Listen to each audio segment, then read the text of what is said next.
रहमतुल्लाहि व बरकात। अल्लाह के नाम से शुरू जो बड़ा कृपालु और अत्यंत दयावान है। मैं हूं मोहम्मद अंसारी और आप देख रहे हैं the political. Uttar Pradesh Vidhan Sabha election 2022 में बीजेपी प्रचंड बहुमत से सरकार बनाने वाली है और यह बात मैं नहीं बल्कि एबीपी न्यूज का सी वोटर कह रहा है। लेकिन इसकी चर्चा हम वीडियो के अंत में करेंगे कि वो सही है या गलत। उससे भी बड़ी खबर तो ये सामने निकल कर आई है कि समाजवादी पार्टी ने अखिलेश यादव के सामने मुसलमानों का बहुत बुरी तरीके से अपमान किया है। 17 सेकंड का यह वीडियो एक मुसलमान को सोचने पर मजबूर कर देगा कि बीजेपी से डरा हुआ यह मुसलमान समाजवादी पार्टी की तरफ गिरकर इतना ज्यादा अपने आप को इंसल्ट और अपमानित महसूस करेगा, ये किसी ने नहीं सोचा था।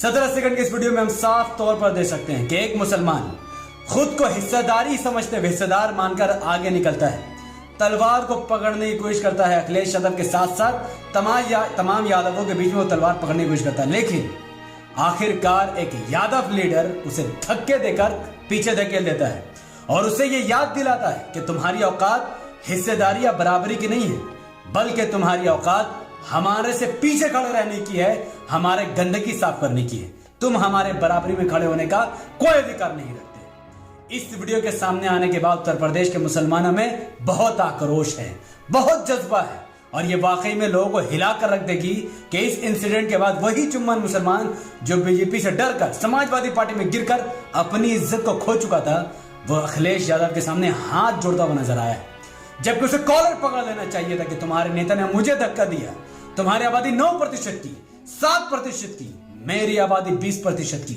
मेरे वोटों के दम पर तुमने 2-2 बार सरकार बनाई है और आज मुझे ही तुम धक्के मार रहे हो।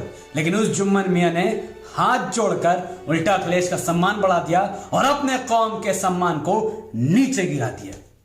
वही एक और बड़ी खबर सामने निकल कर आई है कि 17 एसपी बीएसपी के 17 विधायक बहुत जल्द भारतीय जनता पार्टी को ज्वाइन करने वाले हैं। सवाल यह पैदा होता है कि वो बीएसपी वो एसपी जो इलेक्शन के वक्त एमआईएम को बीजेपी का बी टीम कहती है, मासूम मुसलमानों को वोट लेती है और बीजेपी को हराने का दावा करती है, वो एसपी बीएसपी के 17 विधायक जिन्होंने एमआईएम को बीजेपी का बी टीम कहा था, ओवैसी साहब को आरएसएस का एजेंट कहा था, आज वो 17 विधायक बहुत जल्द बीजेपी ज्वाइन करने वाले हैं और मुसलमानों के मुंह पर तमाचा मारने वाले हैं। जिन लोगों ने कहा था कि ओम प्रकाश राजभर ने एमआईएम को धोखा दे दिया और अब एमआईएम का उत्तर प्रदेश में कुछ नहीं बचा है, उनकी कमर टूट गई है, उनके लिए बहुत बड़ा झटका लेकर सामने आया हूं क्योंकि उत्तर प्रदेश के एमआईएम के अध्यक्ष सैयद शौकत अली साहब ने एक मीडिया को इंटरव्यू देते हुए क्लियर कर दिया एबीपी न्यूज को कि ओम प्रकाश राजभर ने सिर्फ हमें धोखा नहीं दिया, 70 साल से जैसा एसपी ने, जैसा बीएसपी ने और जैसा कांग्रेस ने धोखा दिया, वैसे ही ओम प्रकाश राजभर ने धोखा दिया है। लेकिन इस धोखे के बाद हम टूटे या बिखरे नहीं है, बल्कि 100 विधानसभा की सीट लड़ने का वादा था। लेकिन अब चूंकि हमारा कोई अलायंस नहीं है तो हम 150 से भी ज्यादा विधानसभा की सीट लड़ेंगे। जिसको रोकना है रोक लो, 150 सीट एमआईएम लड़कर रहेगी और यह वाकई में एमआईएम की यूपी में जान फूकने वाली बात है। जिनको आज भी शक है कि क्या अखिलेश यादव एआईएमआईएम से गठबंधन करेंगे, यस और नॉट, अखिलेश यादव ने मामला को साफ कर दिया है। क्या हो जाएगा? वो वैसे भी भारतीय जनता पार्टी को हटाना चाहते हैं, वो वैसे से गठबंधन होगा नहीं होगा। वो वैसे भी तो 7 सेकंड के इस वीडियो में अखिलेश यादव ने खुलकर कह दिया कि वो एमआईएम से गठबंधन नहीं करेंगे। सोचने वाली बात यह है कि जो अखिलेश यादव कह रहे थे कि जो भी गठबंधन, जो भी संगठन बीजेपी को हराना चाहती है वो हमारे साथ आए, हम उसे हिस्सेदारी देंगे। लेकिन जब मीडिया के एक एंकर ने पूछा, पत्रकार ने पूछा कि एमआईएम भी बीजेपी को हराने का दावा रखती है, दमखम रखती है, क्या आप एमआईएम से गठबंधन करेंगे विदाउट एनी ऑब्जेक्शन या विदाउट एनी रीजन के अखिलेश यादव ने एमआईएम से गठबंधन करने के बारे में सीधा ना कह दिया है कि वो एमआईएम से गठबंधन नहीं करेंगे। ना उन्होंने कोई रीजन दिया है और ना ही कोई वैलिड बात कही है, बल्कि उनको यकीन है इस बात का कि चूंकि 20% मुसलमान एसपी के पैरों की जूती पर गिरी हुई है, वो एमआईएम को वोट नहीं करेगी, तो एमआईएम को गठबंधन में लेकर फायदा किया। हम एमआईएम को हिस्सेदारी या मुसलमान को हिस्सेदारी नहीं देंगे और अखिलेश यादव ये बर्दाश्त नहीं कर सकते कि समाजवादी पार्टी की तरफ से कोई मुस्लिम डिप्टी सीएम बन जाए। ये अखिलेश यादव को हजम नहीं हो रहा है। अखिलेश यादव नहीं चाहते कि प्रदेश का कभी भी कोई मुसलमान डिप्टी सीएम या फिर कोई मंत्री बने, बल्कि अखिलेश यादव चाहते हैं कि वही मिनिस्टर बने और वही मंत्री बने और ज्यादा से ज्यादा टिकट यादव कम्युनिटी को दिया जाए। यह मुसलमानों के मुंह पर बहुत बड़ा तमाचा अखिलेश यादव ने मार दिया है और इसकी फैसला अब आपको इसका फैसला करना है। कि अब आपको किसकी तरफ जाना है। एक तरफ वो मुसलमान जिनको स्टेज पर धक्के दिया जा रहा है और एक तरफ वो असद ओवैसी साहब जो मुसलमानों की इज्जत करते हैं। जिन मुसलमानों को लगता है कि वो बीजेपी की सरकार को हराना चाहते हैं और वो एसपी बीएसपी में वोट देकर बीजेपी की सरकार बना सकते हैं, यह उनकी बहुत बड़ी गलतफहमी है। क्योंकि एबीपी न्यूज के सी वोटर ने इस बात को क्लियर कर दिया है कि प्रदेश में 2022 विधानसभा इलेक्शन में बीजेपी बहुमत से सरकार बनाने वाली है, बहुमत से। और बीजेपी को 213 से लेकर 221 विधानसभा की सीट जीत होगी, जहां पर उत्तर प्रदेश में 403 विधानसभा की सीट है। महज 202 विधानसभा की सीट चाहिए सरकार बनाने के लिए और बीजेपी 213 से लेकर 221 एमएलए सीट जीत सकती है और अब भी बीजेपी सरकार बनाने के लिए उत्तर प्रदेश में सक्षम है। और समाजवादी पार्टी 152 से लेकर 160 विधानसभा की सीट जीत सकती है। वही बहुजन समाज पार्टी 16 से लेकर 20 विधानसभा की सीट जीत सकती है और अदर यानी एमआईएम और आम आदमी पार्टी 2 से लेकर 6 विधानसभा की सीट जीत सकती है। सवाल यह पैदा होता है कि अगर बीजेपी ही सरकार बनाएगी, अगर बीजेपी ही की सरकार बननी है, तो फिर मुसलमान समाजवादी पार्टी को वोट देकर अपना वोट को वेस्ट क्यों करना चाहता है? क्योंकि 2017 के इलेक्शन में भी मुसलमानों के साथ ऐसा ही धोखा दिया गया था, ऐसा ही खेल खेला गया था। 2017 के विधानसभा इलेक्शन का रिजल्ट आपके सामने है, जहां पर मुसलमानों ने एक मत होकर, एकजुट होकर अपना वोट एसपी, बीएसपी और कांग्रेस में विभाजन किया। अपना पूरा समर्थन समाजवादी पार्टी, बीएसपी और कांग्रेस को दिया, जहां पर समाजवादी पार्टी ने 48 विधानसभा की सीट जीती, बहुजन समाज पार्टी ने 19 विधानसभा की सीट जीती और कांग्रेस ने 7 विधानसभा की सीट जीती। लेकिन 325 विधानसभा की सीट जीतकर बीजेपी ने बहुमत से, प्रचंड बहुमत से अपनी सरकार बना ली। मुसलमानों को कोई फायदा नहीं हुआ अपना वोट एसपी, बीएसपी और कांग्रेस में बांट कर, लेकिन सरकार सिर्फ और सिर्फ बीजेपी की बनी। ठीक यही खेल वापस 2022 में दोहराने वाला है। मुसलमान बीजेपी को हराने के लिए एसपी को वोट देगा, लेकिन एसपी सरकार नहीं बना पाएगी और मुसलमानों का वोट बेकार हो जाएगा। यह सब कुछ हो क्यों रहा है, इसको समझने की जरूरत है।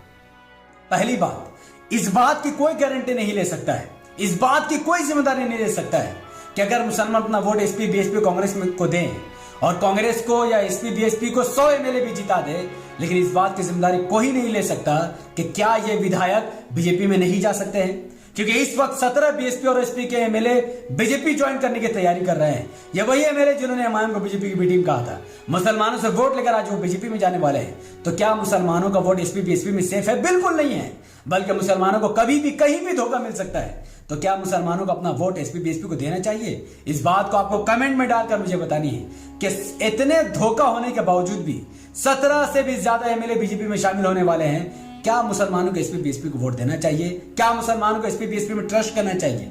क्या मुसलमानों को अपना वोट वेस्ट करना चाहिए, जबकि सरकार बीजेपी की ही बननी है? जिन मुसलमानों को इस बात पर गलतफहमी है कि इमाम 100 सीट जीत कर सरकार नहीं बना सकती, तो वो इलेक्शन क्यों लड़ रही है? वो हमें हकदार या हुकूक कैसे दिलाएंगी? उसका सबसे बड़ा एग्जाम्पल है हैदराबाद। तेलंगाना में बहुमत से टीआरएस की सरकार है।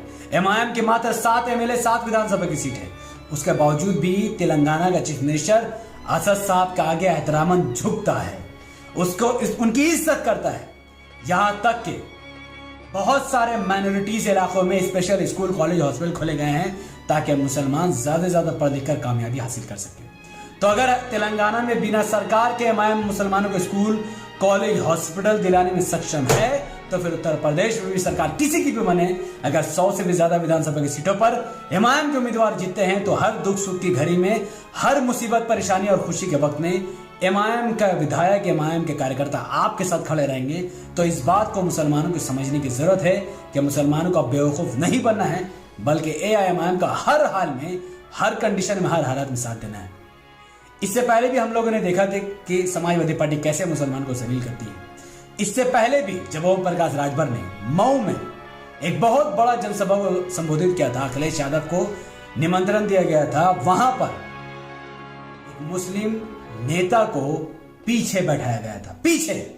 और ये बहुत शर्म की बात है, बहुत शर्म की बात है। कोई भी ऐसे कैसे कर सकता है? अब खुद अपना दिमाग लगाओ, यूपी के मुसलमानों। 4% की आबादी रखने वाला राजभर और 7% की आबादी रखने वाला अखिलेश यादव एक साथ एक मंच में सबसे आगे बैठकर हिस्सेदारी की बात कर रहे हैं, और 20% रखने वाला मुसलमान को अपने पीठ के पीछे डाल देते हैं और उसे याद दिलाते हैं कि तुम्हारी औकात हमारे पीछे रहने की है, ना कि आगे खड़े होने की। तो अब फैसला आपको करना है। इतनी जिल्लत आप कब तक बर्दाश्त करेंगे? इतनी जिल्लत आप कब तक उठाएंगे और किस लिए उठाएंगे? उस बीजेपी को हराने के लिए जिसके साथ यादव खड़ा हो गया है, जिसके साथ दलित खड़ा हो गया है, जिसके साथ ब्राह्मण खड़ा हो गया है। ये क्यों हुआ? ये भी मुसलमानों की गलती है। जब जब मुसलमान किसी पार्टी का समर्थन करते हैं, हिंदू भड़क कर उस पार्टी के खिलाफ वोट डाल देते हैं। जिस दिन मुसलमान समाजवादी पार्टी का साथ छोड़ देगा, उस दिन बीजेपी हार जाएगी। क्यों? क्योंकि मुसलमान अभी एसपी के साथ है, तो हिंदू एसपी से हटकर बीजेपी को वोट दे रहा है। जिस दिन मुसलमान एसपी, बीएसपी, कांग्रेस को लात मारकर एआईएमआईएम को वोट डालना शुरू करेंगे, उस दिन यादव अपनी पार्टी में वापस आ जाएगा, दलित अपनी पार्टी में वापस आ जाएगा और ब्राह्मण अपनी पार्टी में वापस आ जाएगा। यह मुसलमानों की गलती है, यह मुसलमानों की वजह से हो रहा है, क्योंकि मुसलमान अपनी पार्टी को नहीं पहचान रहे हैं, अपने अध्यक्ष को नहीं पहचान रहे हैं। अब फैसला आपका, इख्तियार आपका, अधिकार आपका। कितना कुछ सुनने होने के बावजूद भी क्या आप गिरकर अपना वजूद को गिराकर समाजवादी पार्टी को वोट दोगे या फिर एआईएमआईएम को मजबूत करोगे? आप अपनी बात को कमेंट पर रख सकते हैं। इस वीडियो को उत्तर प्रदेश विधानसभा इलेक्शन 2022 से पहले लाखों मुसलमानों तक पहुंचाने की जिम्मेदारी आपकी है। इस वीडियो को लाखों लोगों तक पहुंचाने के लिए कोई हाथी घोड़ा नहीं करना है, बल्कि इस वीडियो को लाइक कीजिए, इसके लिंक को व्हाट्सएप, फेसबुक, इंस्टाग्राम में शेयर कीजिए। अपनी बातों को कमेंट पर रखिए। कितना कुछ जिल्लत आप किस नजरिए से देखते हैं? आप समाजवादी पार्टी को क्या कहना चाहेंगे? इतना बड़ा इंसिडेंट होने के बाद आप अपनी बात कमेंट पर रखिए। हमारे YouTube चैनल द पॉलिटिकल को सब्सक्राइब कीजिए, बेल आइकन हिट कीजिए, मुझे अपनी दुआ में याद रखें। अगर आप ये वीडियो हमारे फेसबुक चैनल द पॉलिटिकल पर देख रहे थे तो उसे लाइक कीजिए, फॉलो कीजिए। इस वीडियो को कम से कम 5 ग्रुप पर शेयर करके अपने जिंदा होने का सबूत दीजिए, क्योंकि इस वक्त मुसलमानों को कोई बूढ़ा या कोई बच्चा नहीं, बल्कि वो यंगस्टर बचा सकते हैं जो सही को सही और गलत को गलत कहने का क्षमता रखते हैं। बहुत बहुत शुक्रिया। अस्सलाम वालेकुम रहमतुल्लाहि व बरकातहू। अल्लाह के सलाम, रहमत व बरकत तमाम भाइयों और बहनों पर हो। मैं अल्लाह हबीब।